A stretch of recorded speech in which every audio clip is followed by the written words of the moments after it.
What's next doesn't happen by accident. It doesn't happen by chance. What's next happens when experience meets expertise, when data meets dollars, and when steel meets earth. What's next happens when the promising work of Pioneer's state-of-the-art research centers meets the unsparing challenges of more than 17,000 on-farm trials. Our ultimate goal is to bring the next seed breakthrough to your fields, because Pioneer isn't just our name, it's our mission. Pioneer, what's next happens here. This RealAg Radio podcast is brought to you by Authority 480 herbicide from FMC. Authority 480 herbicide provides extended activity on the toughest weeds like kochia, wild buckwheat, cleavers, Russian thistle, and many more. See your local retailer today for more information. It's time for RealAg Radio on Rural Radio Channel 147 on Sirius XM.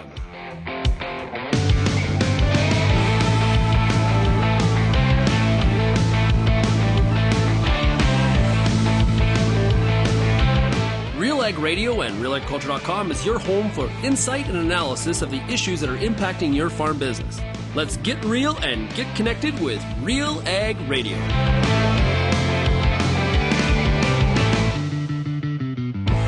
Welcome to RealAg Radio here on Rural Radio 147 at Sirius XM. Sean Haney, your host here on this Thursday edition of the show. Thanks so much for making RealAg Radio and Rural Radio 147 a big part of your workday. And a big shout out to everybody listening out there as well on the RealAg Radio podcast. It is the Farmer Rapid Fire today, brought to you by Pioneer Seeds Canada. For more than 90 years, Pioneer has developed and tested products to meet your local challenges. With new Optimum Glide canola, Enlist E3 soybeans, to performing corn products and industry-leading traits and technologies to maximize your yield potential, Pioneer's on-the-ground teams can help you get the right products for your fields. Visit pioneer.com/Canada to learn more. And we've got a great roster of farmers today on the show. We're going to be talking to Jay Lewis of Holstein, Ontario, Gunther Yoakum from Manitoba, Kent Erickson is in Alberta, as well as Billy Beaudry from Quebec. And we've got Colleen Redlick, who will be our Pioneer Seeds area agronomist, joining us as well. She's based out of Saskatchewan. If you have any feedback on today's show, of course, you can send me an email, shaney@realagriculture.com, or find us on that RealAg feedback line. The number is 855-776-6147. Today, it's Super Bowl week, and so the game's on Sunday, and you probably got a party planned. You're going to watch the game. Today, our farmers are making picks. We're going to make Colleen pick too, the Pioneer agronomist. She's going to pick. I have no clue who's a football fan and who's not. We're going to see what they have to say. Personally, I'm cheering for the 49ers. That's right, Chiefs. You can park it. You've already won. I don't know how you cannot cheer for Brock Purdy. What a story. Mr. Irrelevant to now being potentially a Super Bowl winning quarterback. Yes, I'm taking the 49ers. Also love Christian McCaffrey. That dude is amazing. So I'm about the 49ers. We'll see what all of our farmers have to say as well. You can, if you want to send me your picks or give me your opinion, you've got the email address. You can do so as well, or find me across any of the social media platforms. Okay, let's take a break. And when we come back, we're going to start in Ontario and Quebec and work our way through to the rest of the country. You're listening to RealAg Radio, brought to you today by Pioneer Seeds Canada. Today's show is brought to you by Alltech. Encourage you to go to alltech.com. Also joining us right now, it is Martha Baker, and she is the Alltech sales manager. Now, Aglin, that's the product? So Aglin is a new product. It is a blend of essential oils, so it's an all-natural product, non-antibiotic, non-synthetic product. And what it does is, on a dairy side, it increases fat protein corrected milk flow by 2 to 4 pounds, 1 to 2 kilos, with like 99% repeatability. On the beef side, what we see is an improvement in feed efficiency, upwards of 7%. We see an increase in ADG and fewer days on feed. Feed additive then, or how are we incorporating it into the animal? Yeah, it is a feed additive. The feed rate's only 1 gram per head on a dairy side, and 200 milligrams per kilo of body weight on the beef side. You buy one skid of that stuff and it's lasted a long time. It does absolutely. Through a growing storm of kochia, cleavers, chickweed, and more, there's a clear path. Introducing Oxbow, a versatile cereal broadleaf herbicide that gets the job done. Powered by Duplisan technology, Oxbow is your workhorse on resistant kochia and other tough weeds. With flexibility in timing, rates, and recropping options, your path is clear. Find your way on the path of least resistance at newfarm.ca/Oxbow.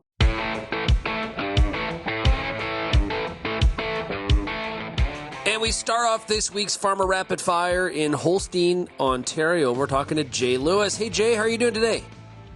I'm doing good, Sean. Yourself? Hey, man, pretty good. Okay, so what's happening on the farm this week?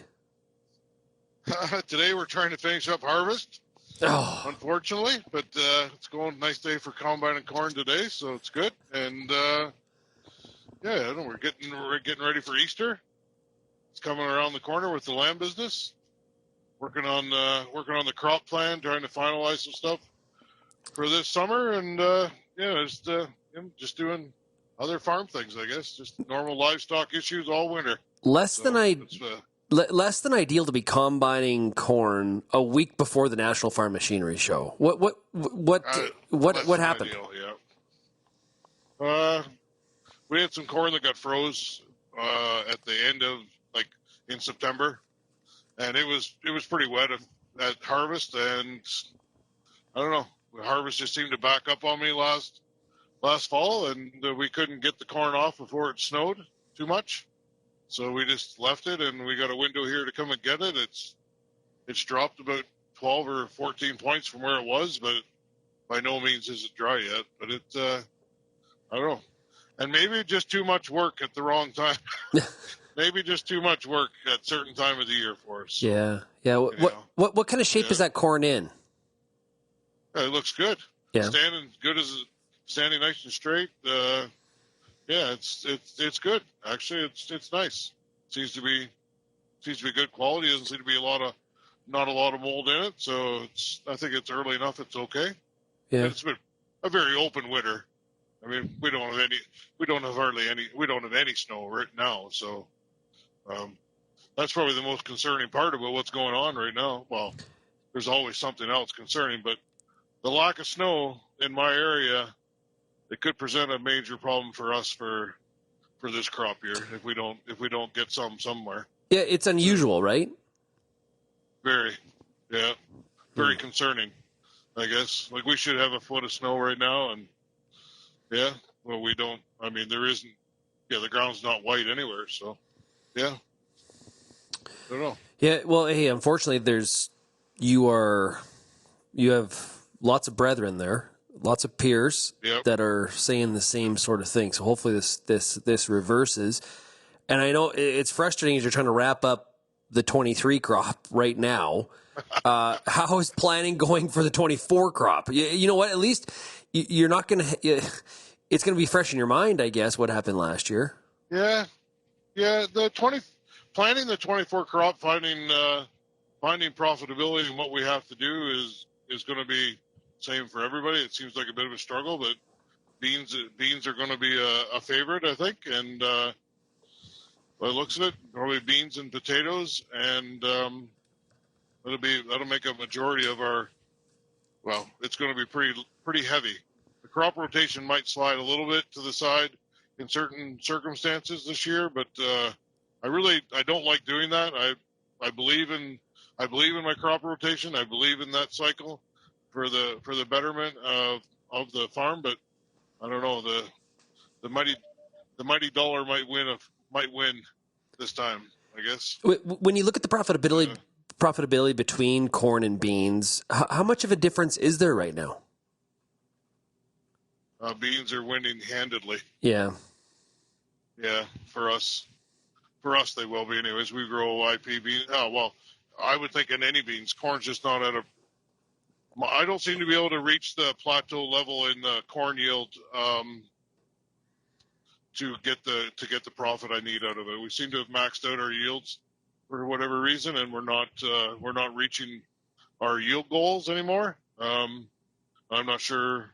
We're trying to solve the problem of why we're not reaching our yield goals. So it's a constant fight, or not a fight, but a constant stretch to try to get there.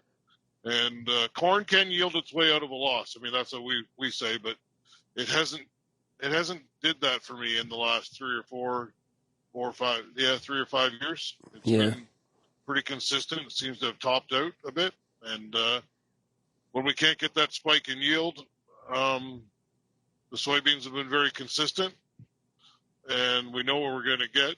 And with the amount of livestock we have, I think we're probably going to pull our corn rotation into having enough corn to feed, and walk the corn off the farm, or I don't know the right term, but walk the corn out the door on cattle and sheep, and drive the soybeans to the elevator.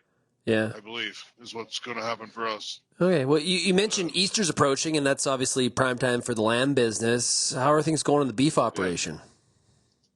With the lamb operation? No, the beef operation. The beef operation, the beef operation's good. Yep. It's good. Prices are high. Yep. Very. It's amazing. I mean, I think I get the daily updates on the price, on the rail price. It's went up steadily in the last, I think every day for 5 days, we've seen the rail price or the futures price go up, which is, I mean, it's very nice. It's very nice. But the margins are going to be tight too with them. I mean, there's obviously the calves are going to be worth more. The yearlings are going to be worth more.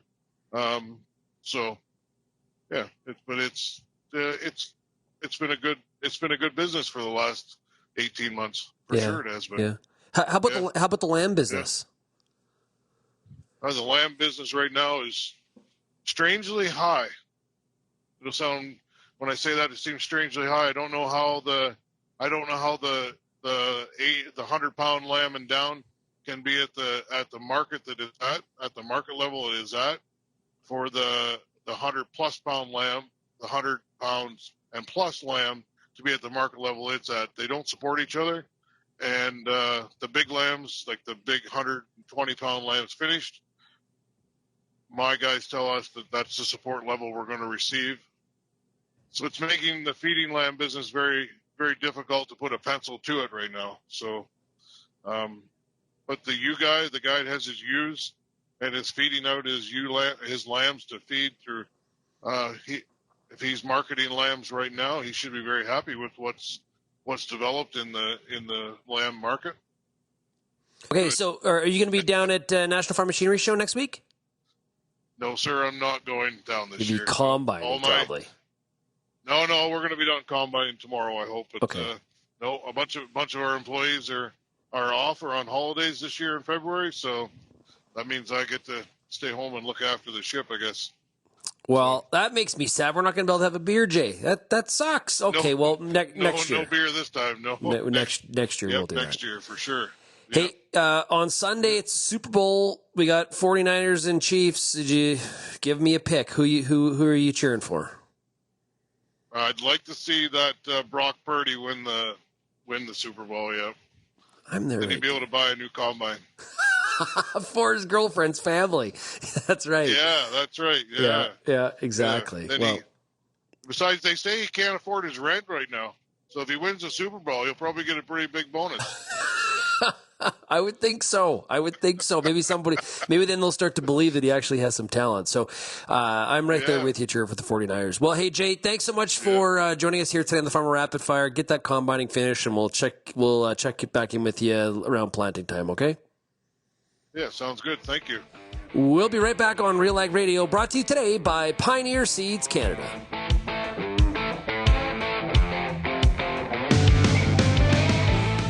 Co-op knows your community because we live here too. Our teams are your trusted partners with a range of expertise to help support your entire farm operation. And we're giving back. In the past 5 years, Co-op has invested over $1.1 billion in the prairies through building, upgrading, and expanding local facilities. And we've returned over $1.17 billion to Co-op members in the prairies. Co-op, we're all building something for the future. Here for your farm, here for your family. Learn more at coop.crs/farm. Get all the information you need to keep your pulse crop healthy and profitable with the Pulse School on RealAgriculture.com. The Pulse School is a free YouTube video series covering agronomy, research, and more across a host of different pulse crops. It's also available as an audio podcast wherever you download or stream your favorite podcast. Check us out on YouTube or visit RealAgriculture.com, the Pulse School, brought to you by BSF Canada. There's power, and then there's superpower. Advancing the unstoppable superpower of pre-seed from New Farm. Take control. Eliminate weed competition and start clean in spring. Manage weeds early in canola, cereals, and pulses.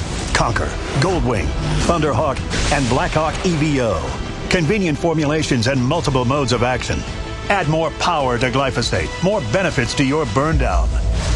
Go to newfarm.ca/burndown.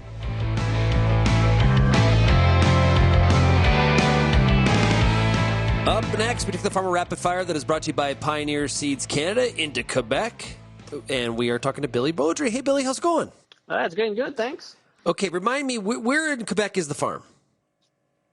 I'm at about 45 minutes southeast of Montreal.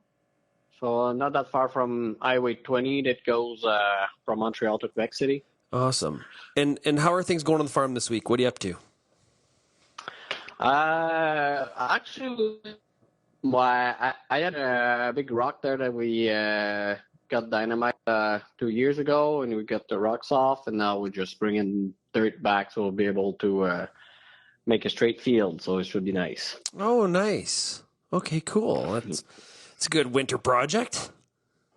Yeah, we're kind of waiting that the field is frozen to do it, but we started last week wasn't perfect. Then we got some rain again, and so it wasn't great. But this week was better. So and we get like -10 in the night, so the ground was frozen during the day. So yeah, do you have much snow? No, not at all. It's a pretty crappy winter. We see the dirt in the field where it was worked, and every time the forecast says some precipitation, it seems like the temperature rise up and we get it in rain, so it's not great. How's planning coming for the 2024 season? We have quite a bit of work actually to get ready, because I bought a used planter that is liquid fertilizer for the corn, and I had to set up with dry fertilizer. So now, we're building a new trailer to carry the liquid products, and I got to get that planter ready, and the planter tractor is missing. I'm still waiting for the engine now, so hopefully we'll be ready for the spring. So what you're saying is, thank goodness spring isn't next week. No. But it looks like it's going to be early though, but like things changes quickly. But like this week was feeling like March. Like during the day it goes to like around 2-5 degrees, nice sun. So today was mostly cloudy, but beginning of the week there, we really felt like early spring. But yeah, are you able to do some of that mechanical work yourself on those machines? Yeah, we do a lot ourselves. We built a new shop 3 years ago, and I got some good RN to that. We do almost everything ourselves, like except the very technical stuff. But Any changes for the cropping plan for the year ahead here? Usually I try to stick with my basic rotation, so we don't really go with the markets and all that. So no, I don't have any major plan. I have more winter wheat this spring, this winter. So if everything goes well and it goes through the winter, I should have more winter wheat to harvest next year by 2024. But apart from that, it's pretty much the same there. Yeah. Has that winter we've been hurt at all with the lack of snow cover and some of the chilly weather? It's not perfect, but like I think we didn't get really bad cold, and it doesn't seem like there's water on the field. So I think we're up to now. It's pretty good. Maybe if we get a spring that is too early, maybe if it gets out of dormancy too quick and then we get a cold snap there, I'm afraid that's something that could happen. But no, up to now, I think I'm pretty optimistic. I think it should be good. Yeah, and heading into fall, like you mentioned that there's been a real lack of snow here this winter in your area, but you had moisture coming into the winter, right? Yeah. Well, we had moisture all summer long, but around my place during the whole cropping season, last year we got 1,000 millimeters of rain. 1,000? It wasn't perfect. Yeah. Yeah, that's a lot. Yeah. So it was a bit too much, but we ended up having, like, it could have been worse. Like it wasn't a great corn crop, but it wasn't like a catastrophe either. Soybean was okay. I was happy I had a lot of winter wheat last year because spring cereals were a catastrophe for everyone. And harvesting them was a challenge though. So is the ground tiled? Yeah. Everything is tiled, and you could tell. Well, I have a small field that I rent that is not tiled, but yeah. And now some fields that were tiled many years ago, a bit too deep and maybe too spread apart. Like we're putting tiles in between now. We're starting doing that. Yeah. So you were talking about your crop rotation. Not a lot changed. When you pencil stuff out, how do things look? Are you optimistic about the year ahead? Because it sure seems like there's a lot of concern out there about definitely margins looking a lot different than they did, say, the last couple of years. Yeah. Well, obviously it's not going to be like the last couple of years where we were able to make like a couple investments, even though like everything was expensive. But I think then the next couple of years are like we're just gonna kind of keep the flow and like just maintain what we have, pretty much. Live to fight another day. Yeah, that's it. So, well, that's all it always been. Like we started. My parents started back in the day in the swine business, and that's how it was. Like you just have 1-2 really good year, and then you got to forecast ahead and kind of know that the next 2-3 years are going to be bad, but after it's going to come back. So it's always kind of been like this. So yeah. Yeah, I hear you. Okay, now the question of the week: Super Bowl is on Sunday. You got the Chiefs or you got the 49ers? Yeah. I was thinking about that in the car earlier today, and I'm not a huge football fan. I kind of look at what's going on, but I don't know. I like Kansas City. I think like Mahomes a nice player to watch, and it's an interesting team. They needed. We had a Quebecer playing for them a couple of years ago, so we're kind of big fans of them. But at the same time, like they won a couple of times. We're kind of telling myself, well, if it would be another team, like it wouldn't be bad either. So but no, I think maybe with the experience, maybe Kansas City is going to go for it. But how do you say Chiefs in French? We call them the Chiefs anyway. Okay, we'll go with the Chiefs. Okay. That's great. Okay, Billy, thanks so much for joining us here this week at the Farmer Rapid Fire. All the best to you. Always a pleasure. Thank you. You're listening to RealAg Radio and the Farmer Rapid Fire, brought to you by Pioneer Seeds Canada.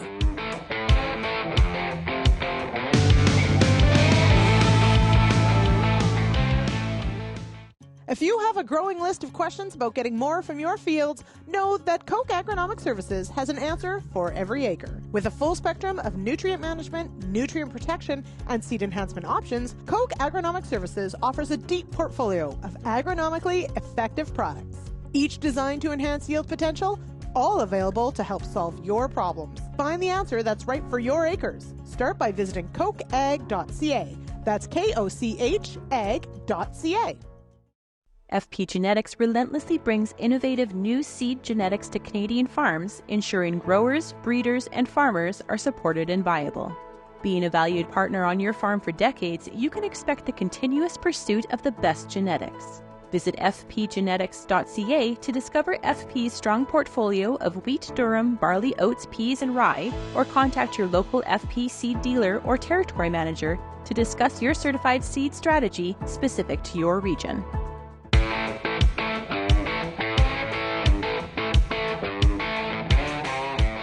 And we take the Farmer Rapid Fire to St. Francis Xavier, Manitoba, and we're talking to Gunther Yoakum. Hey, Gunther, how you doing? Hi, Sean. Doing really well, actually. I like all it. All things considered. What do you mean, all things considered? What's going on? What's happening? Well, for one, it's winter, and I don't necessarily enjoy winter. And, it's winter. I just don't like the cold. I like the growing season. Oh, That's what I like. I'm with you. You and I, we are brothers from a different mother, man, because I feel exactly the same, to be honest with you. Okay, so what's happened on the farm this week? What are you up to? So we started building a shop last fall, and today, believe it or not, it's February here, February 7th or 8th. I don't even know what date it is. And we laid down yard cloth to put crushed rock down around the shop that we built. Nice. We did that this morning. Cool. Well, I imagine you're pretty excited about this shop. It's always fun to have a new, that's pretty cool to have on the farm.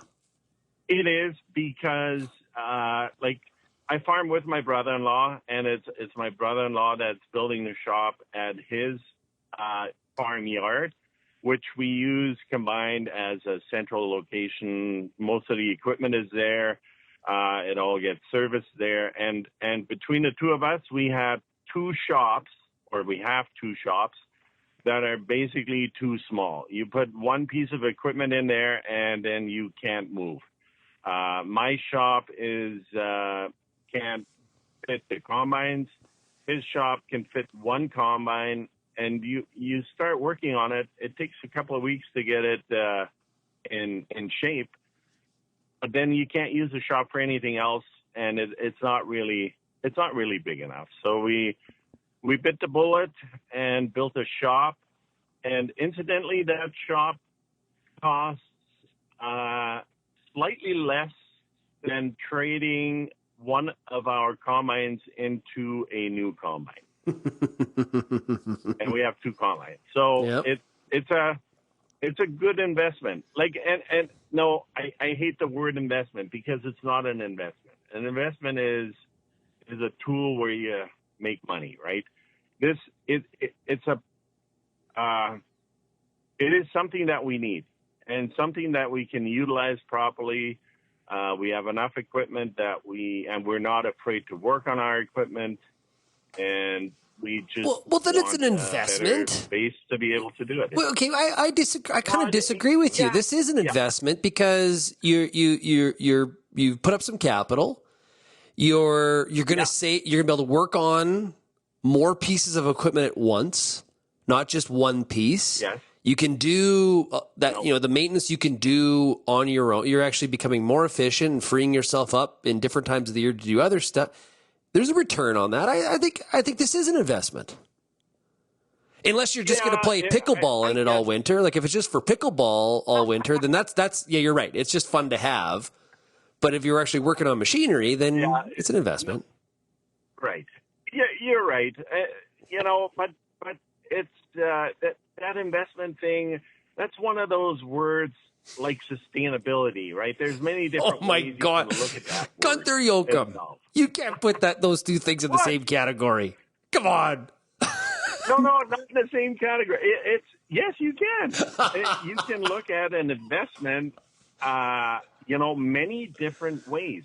Like there's people who honestly believe that buying a tractor that you're going to use that you need is a form of investment. I'm not okay. That's okay. No, That's, it's not. No, that's different because it's a depreciating asset. That shop. Exactly. Yeah, that shop is not depreciating. That's adding value to your farm. That's I think that's different. Yeah, it is. Again, This is it's fun. a different sort of investment. Yeah. It's always fun talking to you. Are you going to play pickleball in your shop all winter? No. Okay, well, the reason I ask is because we have this series on real agriculture, and I think two of the shops that we have looked at, traveling across the country, looking at some pretty cool shops on this series, RealAg shops, brought to you by Princess Auto. There's pickleball courts inside the shop, so that's why this is more common than I thought. Yeah, and this would almost be big enough that we could, it is big enough that we could paint some lines on the ground for sure and do this. But before you know it, it'll be full of equipment, and we'll be looking for spots to park more equipment. But, I always tell everyone here on the farm, let's not turn this into a heated storage, okay? That's not what we need it for. Yeah, good point. Okay, now, how's planning coming for 24 crop? It's done. It's done. We plan early in the fall, and we get all our ducks lined up. And, I could look at the commodity prices now. And actually today I thought, we're growing a lot of canola. And, canola is kind of not doing a good thing right now, canola prices. We're going to have to grow like 60 or 70 bushel an acre canola to get to the point where we can say, wow, good returns, right? I can still sell old crop wheat, and we sold a little bit here for $9 a bushel. Sold some old crop oats for $5 today, and canola, no, you're tough slugging getting 13, right? So I'm wondering if we maybe have a lot of canola acres on our plate and a lot of soybean acres and not enough cereals. But, we bought all the seed. We're going to stick with it, concentrate on growing lots, and, pick selling points as we go along in the growing season. Yeah. When you look at some of those break evens, what I've been hearing from farmers in Western Canada, Central Canada, Eastern Canada is and listen, farmers always believe that fertilizer should be lower. But in all seriousness, what I've been hearing is based on how crop prices have dropped, man, fertilizer sure could come down a little bit. Well, it should, you would think. Honestly, I haven't priced any fertilizer lately because we've got all our fertilizer already, and I usually operate that way. I go once we made sales, I don't worry about what we sold it for. If we're out of grain, then I don't look for old crop prices anymore. And the same buying inputs. Once I bought it, I don't look to see if I can buy more. We're full up. We don't have extra storage, so no sense in buying more. Yeah. But I do believe that you know what? I'm a believer that it will all kind of even out in the long run, right? If I just focus on what's happening right now, this week, today, tomorrow, this week, next week, I'm probably going to drive myself crazy. So we started buying fertilizer last June. Yeah. And we're in it for the long game. And, there could be some tough slugging with commodity prices going forward. But I don't know. I'm not as pessimistic.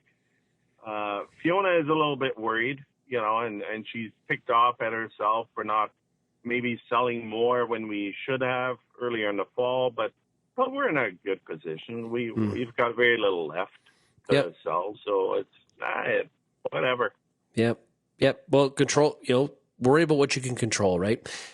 Hey, before I let you go, I got to ask you this week's question, and that's Chiefs and 49ers in the Super Bowl. Who are you picking?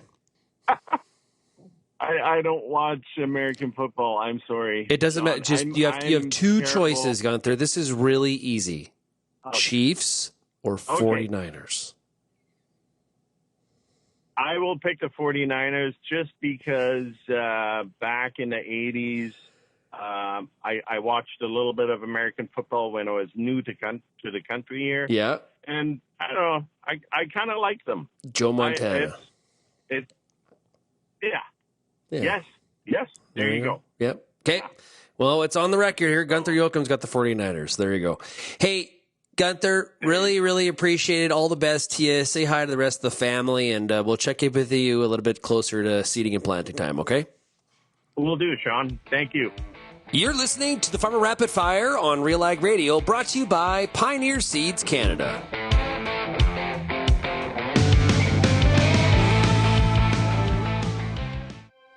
CDC Endure is a new oat line from Alliance Seed.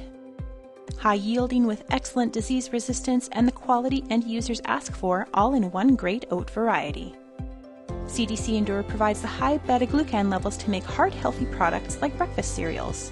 For more information on CDC Endure oats, as well as any other products from Alliance Seed, check out allianceseed.com or visit any Alliance Seed authorized retailers. What's next for your fields? At Pioneer, delivering industry-leading genetics drives everything we do. From the scientists in the lab to our local teams with boots on the ground, we are determined to get there first. Developing top-performing products, proven in more growing conditions than ever before. Pioneer. What's next happens here. Visit pioneer.com/Canada to learn more.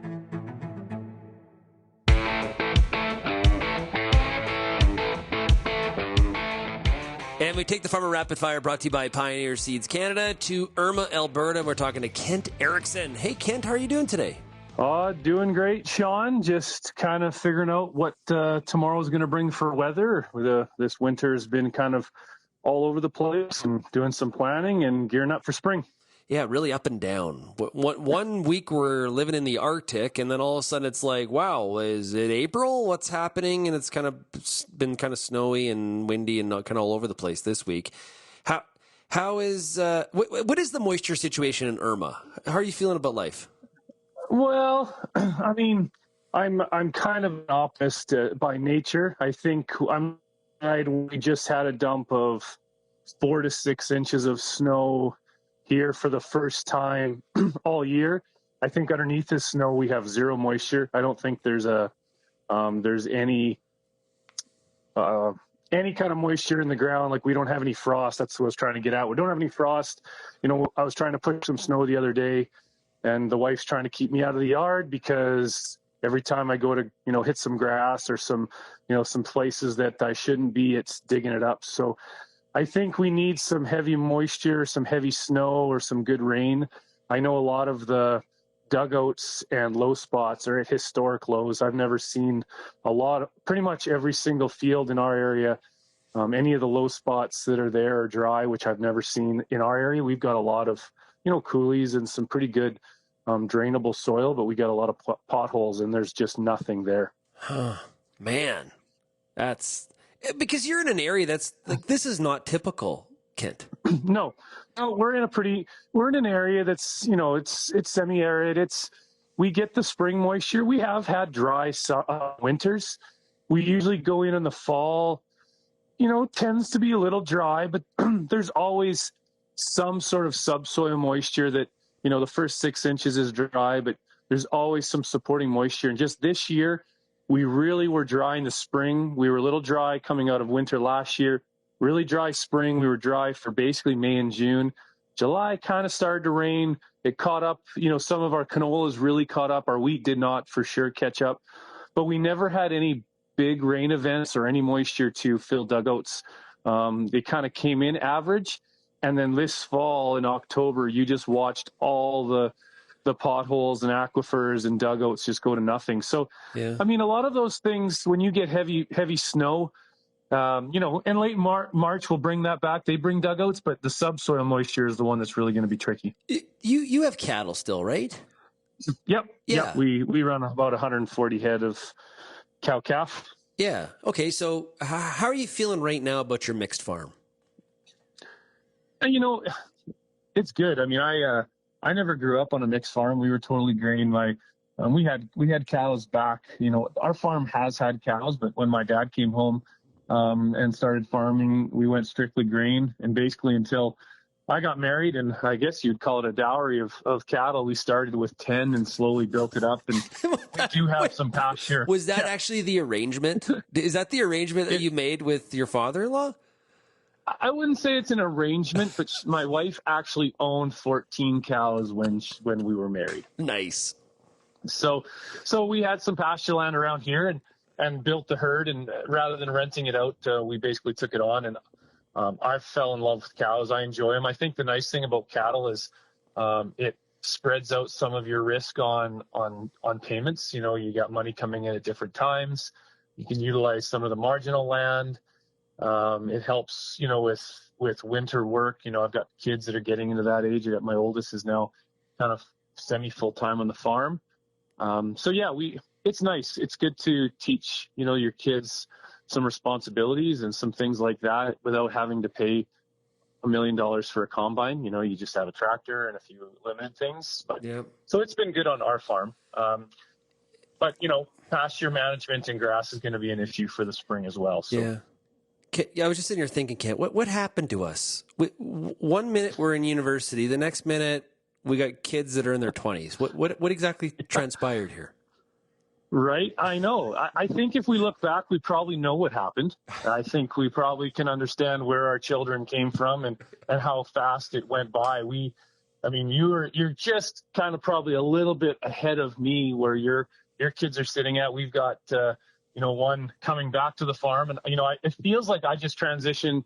I was thinking about, man, how are we transitioning? My dad was slowing down. I was coming in. We just did that. And now I'm trying to figure out how do we manage a farm operation where we can build and diversify so the next generation in 5 to 10 years has something. And I also have something for, say, 15 to 20 years. Yeah, it's crazy. So it's been kind of interesting, that mentality. And, man, it goes by fast. I'm in the sports world, too. So our winter is really busy. I've been fortunate enough that my kids love their winter sports, and we get to watch some pretty good hockey in the wintertime, but it goes fast. Yeah, no kidding. So now, for that cow-calf operation, and then you got the farm, do you do enterprise analysis? Do you, you can move cash around, rob Peter to pay Paul at different times of the year, like you kind of described, but do you keep different income statements to know how each is doing? I have an enterprise analysis. I use Ag Expert, have used it. Okay. I started right out of university. I actually used Ag Expert for my custom spraying business when Dad was still very much in control of the books on the farm. I got to figure out Ag Expert with my spraying business is very much simplified. And so I've used that probably since about 2004, and I love the program. I use the enterprise analysis a little bit. Cow-calf, it's pretty simple. At times it can be complicated when you have, land that you're using from the farm for pasture. There's some transactions that you have to work, but I did that this year. About a month and a half ago, kind of over Christmas, when it finally got cold and I could be inside without feeling guilty. I did some, enterprise analysis and looked at where the cows were. And cows, I wish I had pasture land and, the ability to have more right now. I think the cattle industry is in a pretty good situation right now. Yep. The grain side is good. We've had some really good years coming off, but now all of a sudden, I did some cash flow analysis and some enterprise analysis and different crop analysis. And man, I tell you what, quietly between the canola price and wheat price going down and if you've upgraded equipment over the last year and a half and you're paying interest and loan payments on a newer combine or a newer tractor and land prices that you bought a couple of quarters, all of a sudden you're looking at farm credit and you're looking at some different things and you're finding out, hey, it's no longer where you need $400 an acre to, cover some of these costs. You're looking at $450 to $500. And all of a sudden, canola goes from 16 to 14 or 13.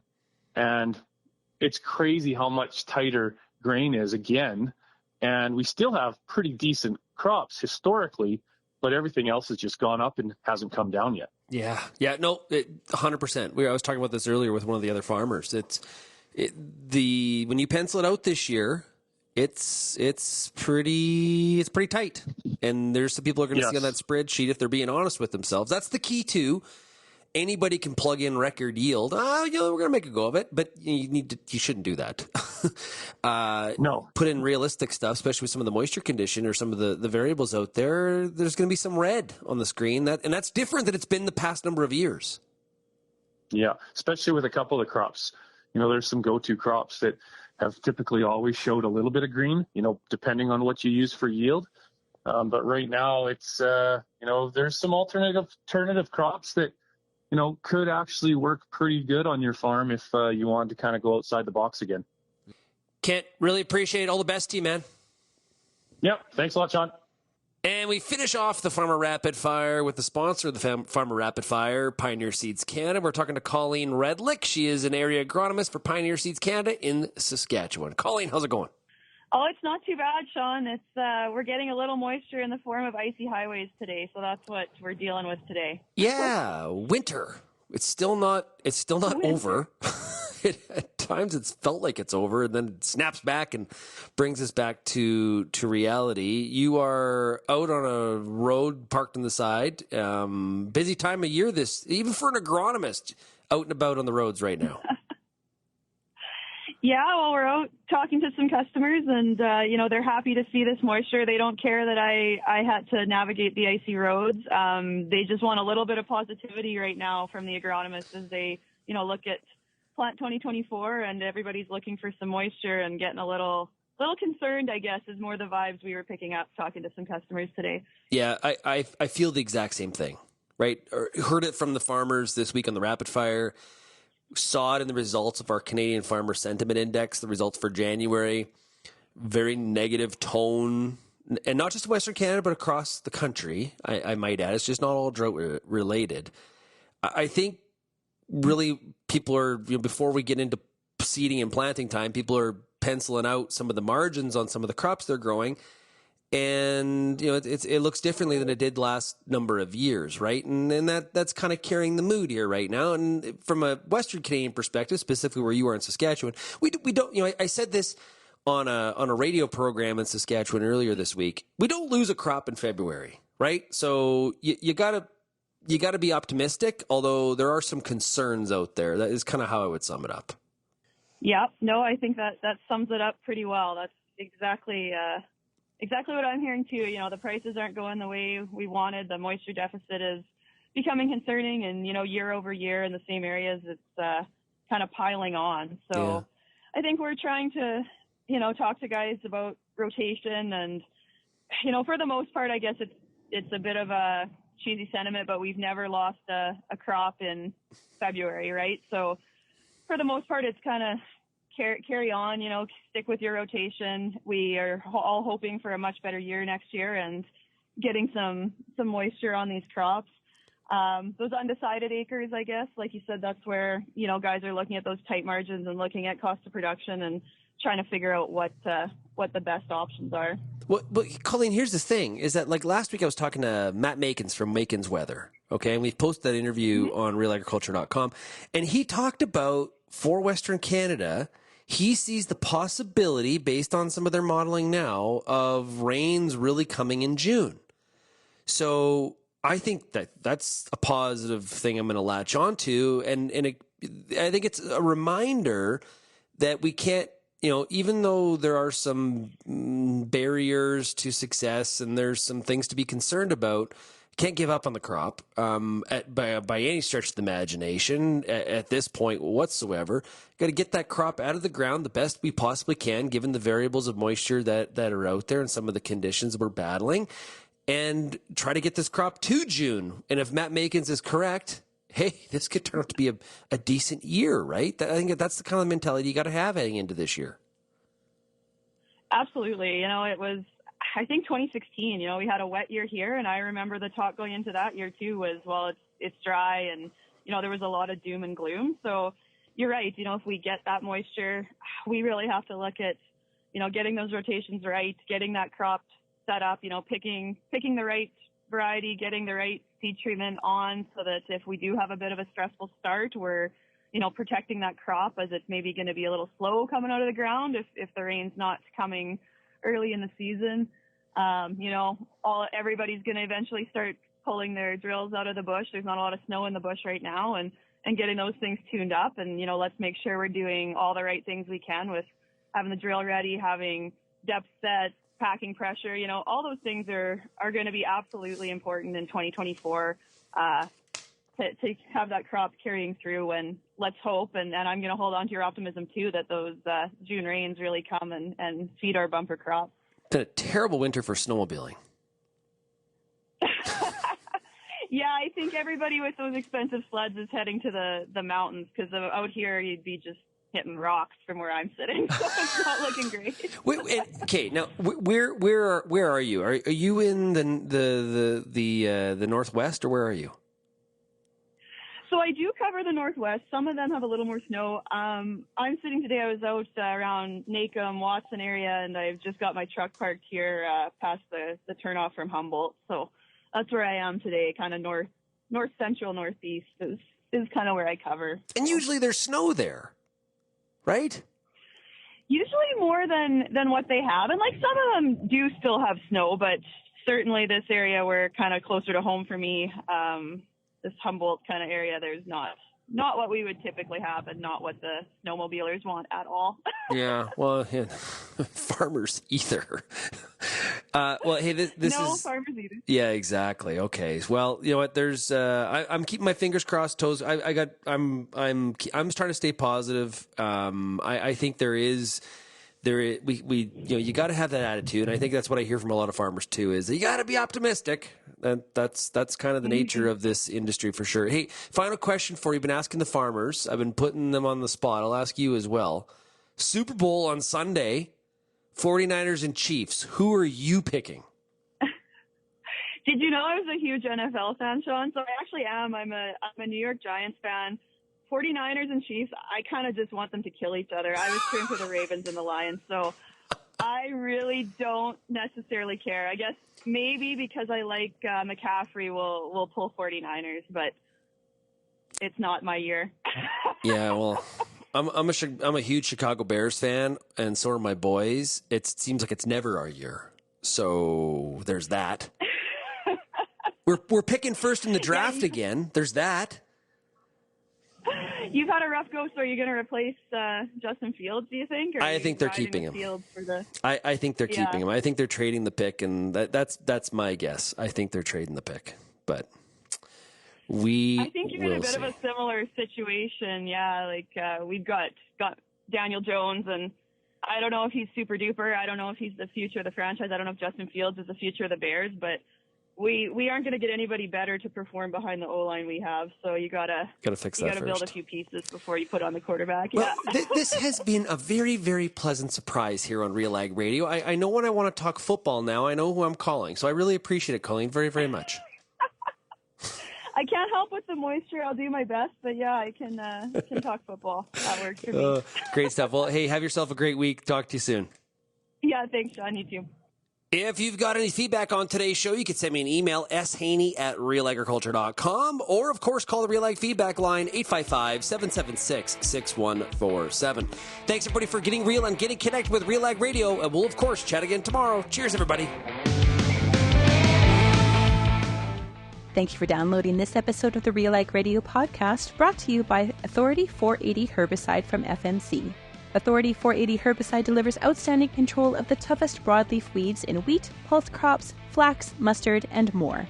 See your local retailer today for more information.